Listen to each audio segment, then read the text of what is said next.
She pounded on my front door like she owned the place, shouting about rules I'd never even heard of. Before I could ask what was happening, she had her phone out, filming my lawn, my porch, even the photos hanging inside my window as if my entire life was on trial.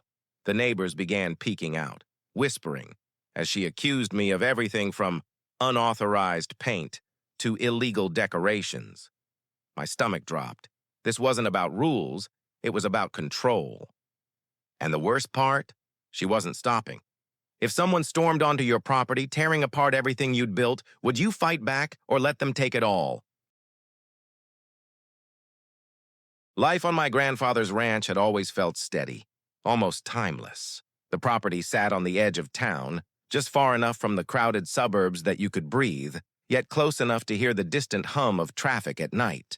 My grandfather built his house by hand, plank by plank, nearly 50 years ago. Every board carried a story, and every wall was lined with memories. His military medals polished on the mantel, family portraits lining the hallway, the smell of fresh bread whenever my grandmother visited. To us, it wasn't just land. It was a legacy. The ranch stretched across a wide field where oak trees cast long afternoon shadows. Horses grazed lazily behind a weathered fence, and the barn stood tall like a guardian of generations past. Neighbors often waved as they passed on the road, but for the most part, people kept to themselves. That's what I loved most about this place: peace, privacy, and freedom. I had grown up believing property was sacred, that what you worked for and maintained was yours, untouchable. When I returned to help my grandfather, I thought I was stepping into a season of quiet. Mornings started with coffee on the porch, afternoons with fixing up the fences, evenings with stories told under the wide Texas sky. There was a rhythm to it all, a sense of belonging I hadn't felt in years. Even the small town nearby seemed welcoming, its streets lined with diners, old shops, and neighbors who still held the door open for strangers. But beneath that charm, subtle shifts had begun. A newer homeowners association had formed just beyond the ranch's border. At first, it seemed irrelevant. What did a ranch have to do with suburban bylaws? Yet whispers traveled fast. Complaints about aesthetic standards and neighborhood compliance spread. Some locals muttered that these HOA leaders weren't just enforcing rules, they were expanding territory, eager to control every inch of land they could. My grandfather brushed it off with a laugh, insisting no board of strangers could tell him what to do on land he had owned for decades. I wanted to believe him. But there were signs, pamphlets slid into the mailbox about community guidelines, strangers slowing their cars to snap photos of the property, and notes left at the gate warning about violations that didn't even exist. Still, I told myself it was harmless. After all, what harm could come from a few overzealous neighbors playing pretend sheriff? But as I'd soon learn, their reach was more extended, their grip tighter, and their arrogance sharper than I ever imagined. The peace I thought would last forever was about to shatter. And it all began with a single knock at the door. The first letter came folded neatly in an unmarked envelope, slid beneath the front gate as though it had been dropped in the night. The paper was printed with the HOA's logo, even though our ranch wasn't under their jurisdiction. "Violation notice," it read in bold.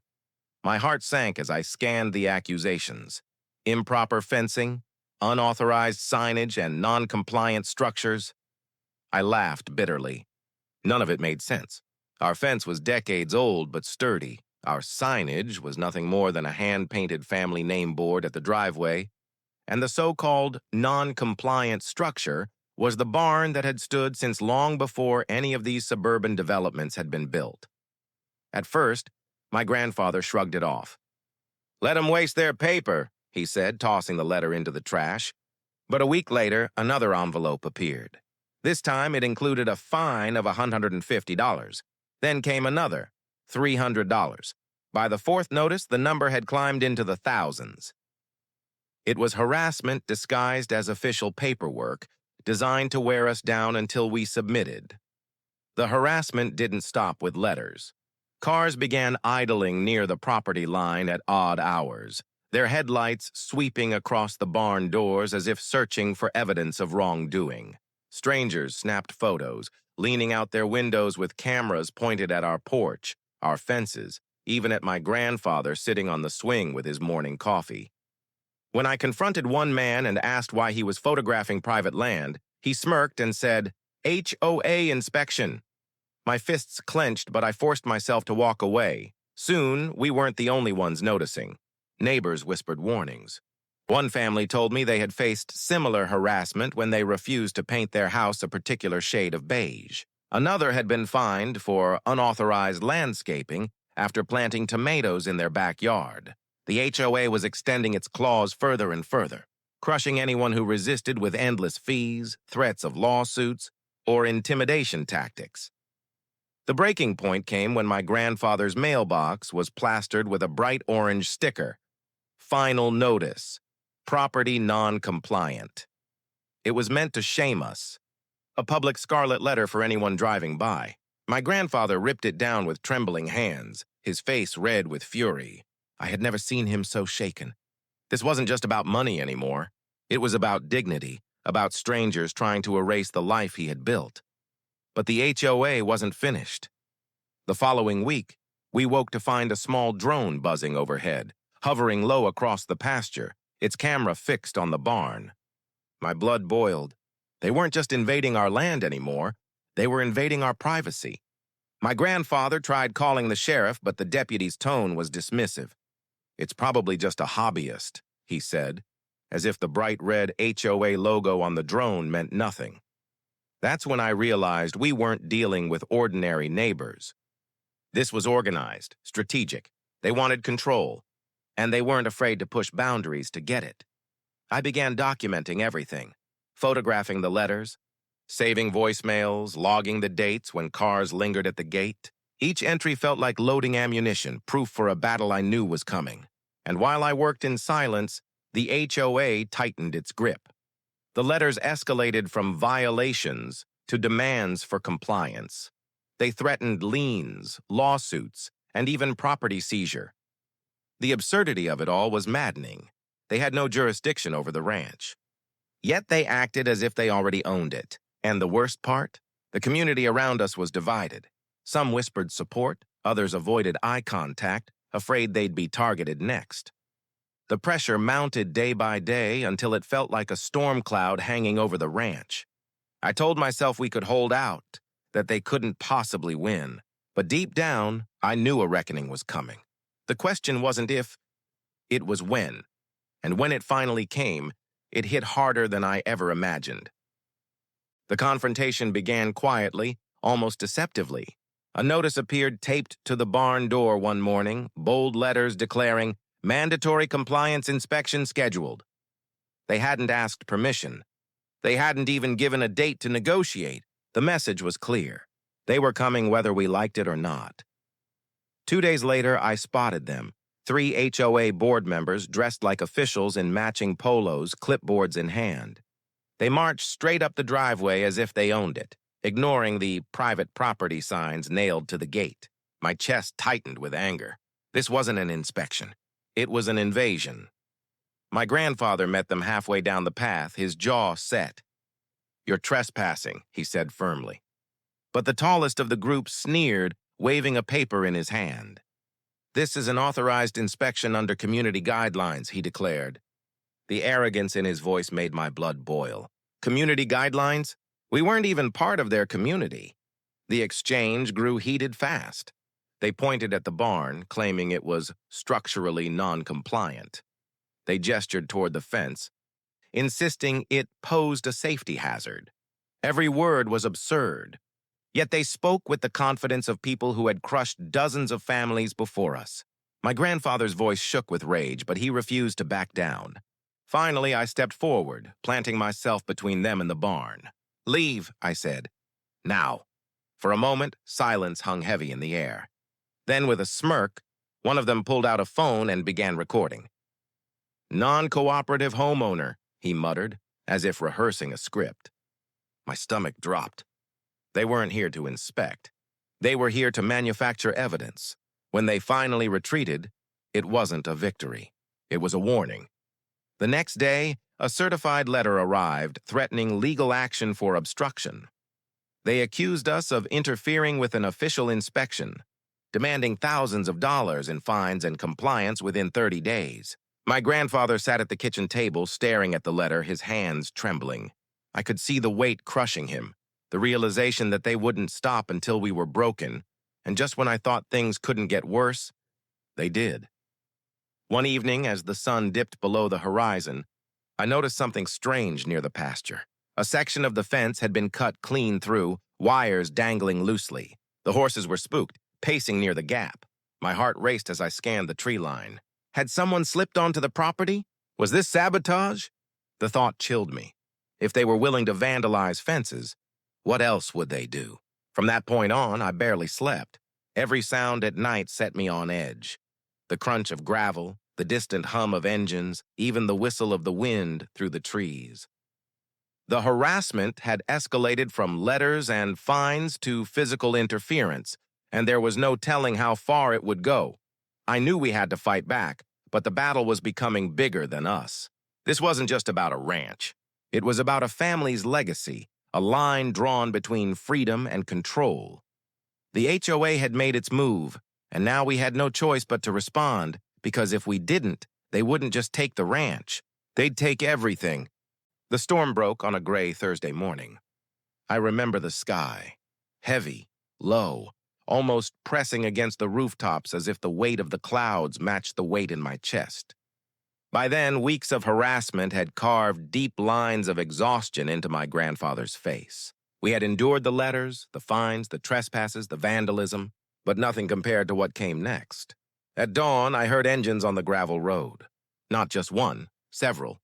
My heart thudded as I pulled back the curtain. A convoy of SUVs rolled up to the gate, each one bearing the HOA's logo slapped across the door like a badge of authority. Men and women in matching polo shirts and clipboards climbed out, their faces tight with self-importance. This wasn't another inspection. This was a takeover. At the front of the line, the HOA president stepped out. I had seen her only once before, a tall, severe woman with sharp features and eyes that cut like glass. She carried herself with the arrogance of someone who believed rules bent to her will. Without hesitation, she strode to the gate, unlocked it with bolt cutters, and marched straight down the driveway as though the land already belonged to her. My grandfather burst from the porch, fury burning in his eyes. "This is private property," he bellowed, his voice echoing across the pasture. But the president ignored him. She raised her clipboard and began rattling off violations like a general giving orders. Non-compliant fencing, unauthorized signage, unsafe structure, all subject to immediate enforcement. Then came the hammer blow. This property is officially condemned under HOA authority. We are authorized to seize and remediate. The words slammed into me like a fist. Condemned? Seize? My grandfather's knees nearly buckled. 50 years of work, of history, of family legacy, dismissed with a sentence by a woman who had no legal right to be here. I stepped forward, planting myself between the board members and the barn. "You don't have that power," I snapped. "This land isn't even under your jurisdiction." "You're trespassing," the president smirked. "You'll find the courts disagree." With a wave of her hand, 2 men moved toward the barn. That was it. The line had been crossed. My blood roared in my ears as I shouted for them to stop. My grandfather's voice cracked as he begged them not to touch the barn, the place where his father had stored hay, where we had carved our initials in the beams as kids. They didn't listen. One reached for the barn latch, and then something in me snapped. I pulled out my phone and hit record, my voice steady though my hands shook. "You're on camera," I said. "Every face, every step, every illegal act. This is evidence, and it will be shown in court, in the news, and to every neighbor you've bullied." The men froze, glancing nervously at each other. The president hesitated, her smirk faltering just slightly. But then she sneered, "You think a video will save you? The law's on our side." That's when I delivered the bombshell. "No," I said. "The law is on my side. Because in case you've forgotten, I'm the mayor of this town, and you just trespassed on my property." The silence that followed was electric. Her expression cracked for the first time, eyes narrowing as the words sank in. The board members shifted uneasily, their bravado faltering. They hadn't expected resistance, much less authority staring them in the face. But I wasn't done. I raised my phone higher, my voice steady and loud enough for every neighbor within earshot. These people are not inspectors. They are trespassers.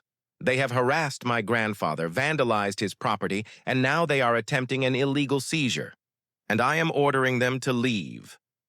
The neighbors had begun gathering by then, drawn by the commotion. I saw curtains twitch, doors open, feet shuffling toward the edge of the property. Phones came out recording. The HOA had thrived on intimidation in the shadows, but now they were exposed under the whole light of day. The president's face flushed red. "You'll regret this," she hissed. But I saw the fear behind her eyes. She snapped her fingers, signaling her crew to retreat. Reluctantly, the board members shuffled back toward their SUVs, muttering under their breath, but before she turned away, she jabbed a finger toward me. "This isn't over," she spat. I held her gaze, refusing to blink. "It is for today," I said, my voice like stone. They left in a storm of dust and spinning tires, their arrogance shattered, their power dented. The neighbors who had once whispered in fear now stood tall, clapping, cheering, some even shouting words of support. For the first time in weeks, I felt the weight lift, if only slightly. But as I stood there, phone still in hand, I knew this wasn't the end. The HOA would regroup. They would try again, possibly with lawyers or more subtle tactics. We had won the battle, but the war wasn't finished. Still, something had changed. The tide had turned. They had tried to break us in secret, but now their cruelty had been dragged into the open for everyone to see. The fear they thrived on was cracking, replaced by defiance. That night, as my grandfather sat quietly on the porch, staring at the stars, I realized we had crossed the point of no return. They had taken their best shot and failed. And though the fight wasn't over, one truth was clear. They had come to take everything. Instead, they had awakened something they couldn't control. The dust hadn't even settled from that confrontation when the ripple effects began. By evening, the town was buzzing.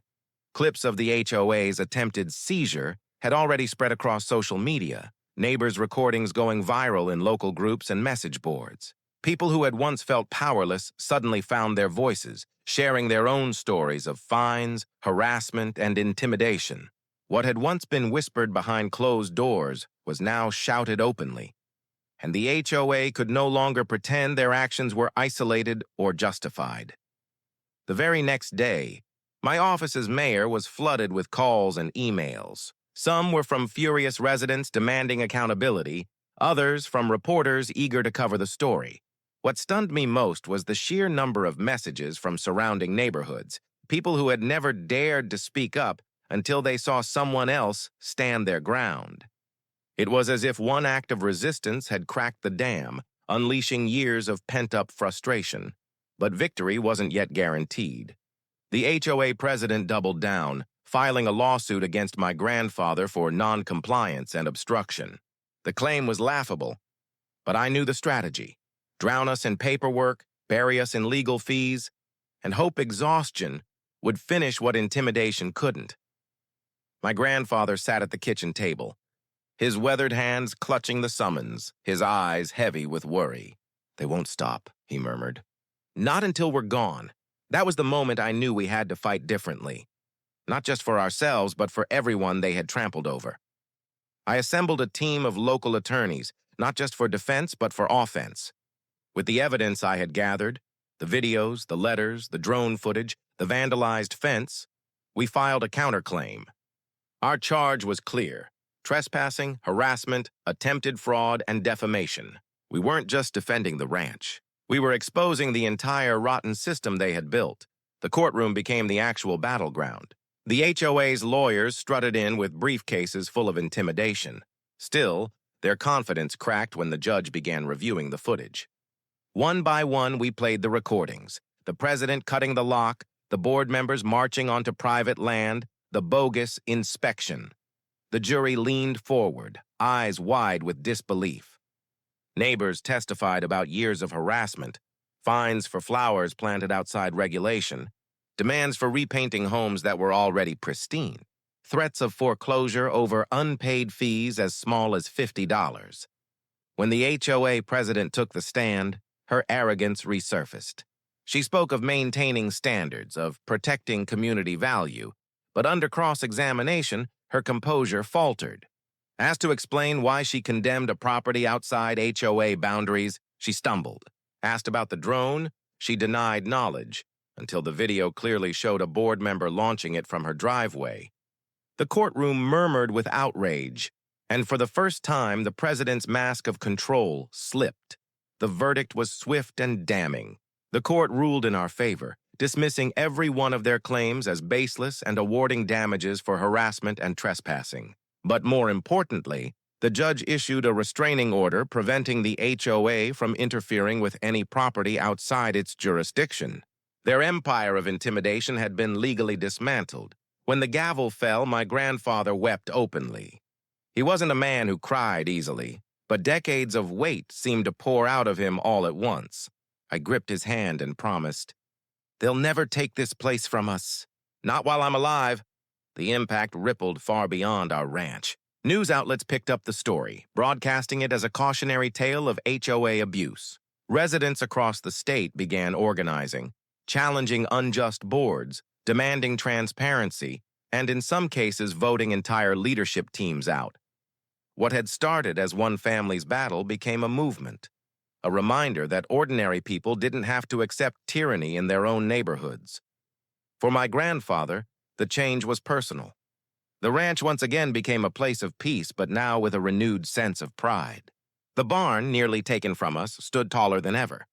We repaired the cut fence, repainted the family sign, and hung a new plaque on the porch that read, "This land is ours, always." Neighbors began stopping by more often, not out of pity, but out of solidarity. Some brought pies, others offered to help mend fences, and many just wanted to shake his hand and say, "Thank you for standing up." The HOA president, stripped of power and credibility, quietly resigned months later. Her board crumbled soon after, members fleeing under public scrutiny. Their names became cautionary whispers, reminders of how quickly greed and arrogance can consume people. But the most significant change wasn't in them. It was in us. I had seen firsthand how fear can silence communities, how intimidation thrives in darkness. But I had also seen how one act of resistance can ignite courage in others. My grandfather taught me that land is more than soil. It's memory, sacrifice, and legacy. And I learned that leadership isn't about titles or offices. It's about standing when standing is hardest, even if your voice shakes. As for the ranch, it remains what it has always been, a sanctuary, a piece of history, a reminder that some things cannot be bullied away. Each morning, when the sun rises over the pasture and the horses graze beneath the oaks, I feel the weight of everything we fought for. The land is quiet again, but the silence isn't fearful anymore. It's proud. To anyone listening, I leave this truth. Power only controls when we let it. Rules mean nothing without respect, and authority means nothing without justice. Always, neighbors, anyone who believes they can trample others into submission, they only succeed if we bow our heads. But when even one person stands tall, their empire begins to crumble. So I'll ask you, if strangers came for your home, your family's legacy, your piece of freedom, would you fight back? Or would you let them write your story for you? Because I know my answer, and that's why this ranch will always stand.